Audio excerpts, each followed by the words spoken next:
ಅವ್ರು ಹೇಳಿಕೆ ಕೊಟ್ಟಿದ್ದು ಇಷ್ಟು ದಿವಸ ಏನು ಸಗಣಿ ತಿಂತಿದ್ದಂತ ಹಾಲಪ್ಪ, ಹಾಂ ಇಷ್ಟು ದಿವಸ ಸಗಣಿ ತಿಂತಿದ್ದಂತ ಓಟ್ ಹಾಕ್ಸ್ಕೊಂಡ್ರೆ ಇಲ್ಲಿ ಹಾಲಪ್ಪ ಮುಂಚೆ ಹೊಸನಗರದಲ್ಲಿದ್ದಾಗ ಹಾಂ ಏನು ಮಾತಾಡ್ತಾ ಇದ್ದಾರೆ?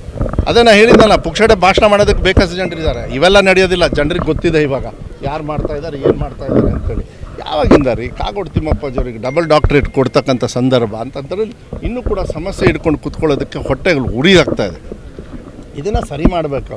ಕೂತ್ಕೊಂಡು ಇಲ್ಲಿ ಬರೋದು ಸಮಸ್ಯೆ ಇನ್ನೂ ಸಮಸ್ಯೆ ಬಗೆಹರಿಸೋದ್ರಲ್ಲಿ ರಾಘವೇಂದ್ರ ಅವರ ಹರಸಾಹಸ ಎಲ್ಲ ಹರಿದಿದೆ, ಸಮಸ್ಯೆ ಬಗೆಹರಿದಿದೆ. ಯಾರು ಹೇಳಿದ್ದು ನಿಮಗೆ? ಮೊನ್ನೆ ಡೇಟ್ ರೀಚ್ ಆಗಲಿಲ್ಲ, ಅದು 2 ವಾರ ಆದಮೇಲೆ ಅಂತೇಳಿ ಡೇಟ್ ಕೊಟ್ಟಿದ್ದಾರೆ. 2 ವಾರನೋ 3 ವಾರನೋ ಡೇಟ್ ಕೊಟ್ಟಿದ್ದಾರೆ. ನಾನು ರೆಗ್ಯುಲರ್ ಆಗಿ ಆಫೀಸರ್ಸ್ ಜೊತೆಗೆ ಮಾತಾಡಿಕೊಂಡು ಸೆಂಟ್ರಲ್ ಗೌರ್ಮೆಂಟ್ ಅವ್ರಿಗೂ ಕೂಡ, ಮತ್ತು ಮೊನ್ನೆ ಇವರೆಲ್ಲ ಹೋದಾಗ ಆಫೀಸರ್ಸ್ ಹೋದಾಗ ಸೆಂಟ್ರಲ್ ಗೌರ್ಮೆಂಟ್ ಮಿನಿಸ್ಟ್ರೂ ಹೇಳಿದ್ದಾರೆ, ಇಲ್ಲ ಮಧು ಬಂಗಾರಪ್ಪ ಅವರು ನಮಗೆ ಪತ್ರ ಬರೆದಿದ್ದಾರೆ, ಅವರು ಕೂಡ ಟೈಮು ಕೂಡ ಕೇಳಿದ್ದಾರೆ, ಮುಂದಿನ ತಿಂಗಳಲ್ಲಿ ಭೇಟಿ ಮಾಡೋದು. ಆದರೆ ನಾನು ಸೆಂಟ್ರಲ್ ಗೌರ್ಮೆಂಟಿಂದ ನಾನು ಏನು ಸಹಾಯ ಮಾಡಬೇಕು ಅದನ್ನು ಮಾಡ್ತೀನಿ, ಇವರಿಗೆಲ್ಲ ಅನ್ಯಾಯ ಆಗಿದೆ ಅಂತೇಳಿ ಹೇಳಿದ್ದಾರೆ. ಆ ಅನ್ಯಾಯನ ಸರಿಪಡಿಸೋಕೆ ಹೇಳಿದ್ರಿ, ಅಲ್ಲೋಗಿ ಭಾಷಣ ಹೊಡೆಯೋಕ್ಕೆ ಹೇಳಿದ್ರಿ, ಇಲ್ಲಲ್ಲ ಇಲ್ಲಿ ಜನರು ಕೇಳ್ತಾರೆ ಅಂತ ಹೇಳಿದ್ರು. ಹಗುರ ಮಾತಾಡುವಂಥ ಒಂದು ಪ್ರಯತ್ನ. ಸಹಜವಾಗಿ ಆಡಳಿತ ಪಕ್ಷ ವಿರೋಧ ಪಕ್ಷ ಒಂದು ಚೌಕಟ್ಟಿನಲ್ಲಿ ರಾಜ್ಯದ ಹಿತದೃಷ್ಟಿಯಿಂದ ಪರ ವಿರೋಧ ಹೇಳಿಕೆಗಳನ್ನು ಕೊಡೋದು ಸಹಜ. ಆದರೆ ನಮ್ಮ ಉಸ್ತುವಾರಿ ಸಚಿವರು ನಿನ್ನೆ ನಮ್ಮ ರಾಜ್ಯದ ಉಪಾಧ್ಯಕ್ಷರಂಥ ಸನ್ಮಾನಿತ ಹಾಲಪ್ಪನವ್ರ ಬಗ್ಗೆ ಯಾವುದೋ ವಿಚಾರದ ಬಗ್ಗೆ, ಶರಾವತಿ ವಿಚಾರನ ಯಾವುದೋ ನೀವು ಕೇಳ್ದಂಗೆ ಇಷ್ಟು ದಿನ ಸಗಣಿ ತಿಂತಿದ್ನ, ಸಿಂಗ್ಲರ್ ಆ ವಯಸ್ಸು ಅವ್ರ ಹಿರೇತನಕ್ಕೆ. ಮತ್ತು ಪ್ರಶ್ನೆ ಏನು, ನಮ್ಮ ಸಂಸತ್ ಸದಸ್ಯರು ಗಮನಿಸ್ತಾ ಇದ್ದಾರೆ ರಿಗಾರ್ಡಿಂಗ್ ಶರಾವತಿ ಅಂತ ಹೇಳಿರೋದು. ಅದಕ್ಕೆ ಪ್ರತಿಕ್ರಿಯೆ ಜಿಲ್ಲಾ ಮಂತ್ರಿಗಳನ್ನ ನಾವು ಯಾರನ್ನ ಅವಹೇಳನ ಮಾಡಿಲ್ಲ, ಆ ಸ್ಥಾನಕ್ಕೆ ಗೌರವ ಕೊಡ್ತಾ ಇದ್ದೀವಿ. ಆದರೆ ಇತ್ತೀಚೆಗೆ ಅವ್ರ ಬಾಯಲ್ಲಿ ಬರ್ತಿರುವಂಥ ಎಲ್ಲ ಟೀಕೆ ಟಿಪ್ಪಣಿಗಳು ಶರಾವತಿ ವಿಚಾರ ಇವ್ರು ಮಾತಾಡ್ತೀರಿ, ಇಷ್ಟು ವರ್ಷ ಏನು ಮಾಡಿದ್ರು ಅಂತ ನಾನು ಕೇಳ್ಬೋದಲ್ಲ ಅವರಿಗೆ. ನೀವೇನು ಮಾಡಿದ್ರಿ, ನಿಮ್ಮ ಹಿಂದಿದ್ದವ್ರು ಏನು ಮಾಡಿದ್ರು, ಯಾಕಿದು ಡೆಲ್ಲಿ ಹೋಯಿತು, ಯಾಕೆ ಸುಪ್ರೀಂ ಕೋರ್ಟಿಗೆ ಹೋಯಿತು, ಹೋಗ್ಲಿಕ್ಕೆ ಕಾರಣ ಏನು? ಬೇಕಾದಷ್ಟು ವಿಚಾರಗಳು ನಮ್ಮ ಮುಂದೂ ಇದೆ. ನಿಮ್ಮ ಮುಖಕ್ಕೆ ಮಸಿ ಬಳಿಯೋಕ್ಕೆ VSL ಏನು ನಿಮ್ಮ ಪಾಪದ ಕೂಸಿದ್ದು, ಏನು ಇವತ್ತಿನ ಸಮಸ್ಯೆನ ಇದು? ಇವತ್ತು ಕೂಡ ರನ್ನಿಂಗ್ ಕಂಡೀಷನ್ ಇಟ್ಕೊಂಡಿರೋದು ನಮ್ಮ ಸಾಧನೆ.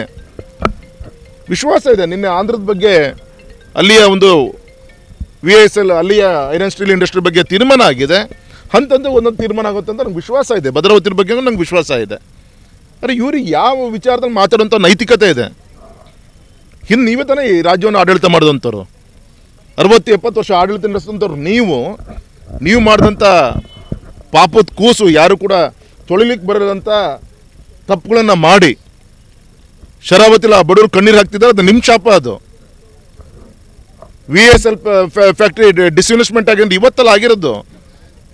10-20 ವರ್ಷಗಳಿಗೂ 2-3 ಸತಿ ಆಗಿ ಬಿಟ್ಟಿದ್ದಾರೆ. ಈಗ ಅದು ಜೀವ ಕೊಡುವಂಥ ಕೆಲಸ ನಾವು ಮಾಡ್ತಾ ಇದ್ವಿ. ಶರಾವತಿ ಬಗ್ಗೆ ಅಯ್ಯೋ ದೇವ್ರ ದಯೆಯಿಂದ ಮೊನ್ನೆ ಒಬ್ಬ ಮಂತ್ರಿ, ಒಬ್ಬ ಚುನಾಯಿತ ಪ್ರತಿನಿಧಿಯಾಗಿ ನನ್ನ ಕರ್ತವ್ಯ, ನಾನು ಹೋಗಿ ಕಂಟ್ರೋಲ್ ಮಾತಾಡಿದ್ದೀನಿ. ನಿಮಗೇನು ಕಷ್ಟ? ಒಬ್ಬ ಅರಣ್ಯ ಸಚಿವರನ್ನು ಭೇಟಿ ಮಾಡಿ ನಮ್ಮ ಶಿವಮೊಗ್ಗ ಕ್ಷೇತ್ರದ ರಾಷ್ಟ್ರೀಯ ಹೆದ್ದಾರಿ ಇತರ ವಿಚಾರಗಳಿಗೆ ಸಂಬಂಧಪಟ್ಟಂತೆ ಫಾರೆಸ್ಟ್ ಲ್ಯಾಂಡ್ ಕ್ಲಿಯರೆನ್ಸ್ ಬಗ್ಗೆ, ಹಾಗೆ ಅದ್ರ ಜೊತೆ ಶರಾವತಿ ವಿಚಾರನೂ ಕೂಡ ಮಾತಾಡಿಕೊಂಡು ದೆಹಲಿಯಲ್ಲಿ ನಾನೇನು ಕೇಂದ್ರದ ಮಂತ್ರಿಗಳನ್ನು ಭೂಪೇಂದ್ರ ಯಾದವ್ ಅವರನ್ನ ಭೇಟಿ ಮಾಡಿದ್ವಿ. ಜ್ಞಾನೇಂದ್ರ, ಸನ್ಮಾನಿತ ಹಾಲಪ್ಪನವರು, ನಮ್ಮ ಅಶೋಕ್ ನಾಯ್ಕರು ನಾವೆಲ್ಲ ಹೋಗಿ ಏನು ಭೇಟಿ ಮಾಡಿದ್ವಿ.